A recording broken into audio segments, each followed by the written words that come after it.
Hello everyone, আসসালামু আলাইকুম। আপনারা এখন যেটা দেখতে পাচ্ছেন সেটা হচ্ছে একটি কামিজ। এটা হচ্ছে অনেক বেশি সুন্দর একটি কামিজ। পেস্ট কালার আর গোল্ডেন কালারের কম্বিনেশনে তৈরি কামিজটি অনেক বেশি সুন্দর। এই যে কামিজের মাঝখানে হচ্ছে সুতা দিয়ে কাজ করা, সাথে হচ্ছে মিরর মিরর দেওয়া আছে। আর কামিজটি কিন্তু অনেক বেশি সুন্দর, পেস্ট কালার আর গোল্ডেন কালার। আর এই কামিজের সামনের পারে কিন্তু একটি লেস দেওয়া আছে, লেসের মধ্যে কিন্তু আবার কাপড় দিয়ে কুচি দেওয়া আছে, আপনারা দেখতে পাচ্ছেন। এই যে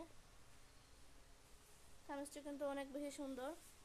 কামিজের হচ্ছে দুইটা অংশ, উপরের অংশ হচ্ছে কিন্তু পেস্ট কালার কাপড় দেওয়া আর নিচের অংশ হচ্ছে গোল্ডেন কালার কাপড় দেওয়া। কামিজের গলাও কিন্তু অনেক বেশি সুন্দর, হাতাটাও অনেক বেশি সুন্দর। গলার মধ্যেও কিন্তু কুচি দেওয়া, আপনারা দেখতে পাচ্ছেন। এটা অনেক বেশি সুন্দর একটি কামিজ। এটা সুতির কাপড় দিয়ে তৈরি কামিজটি।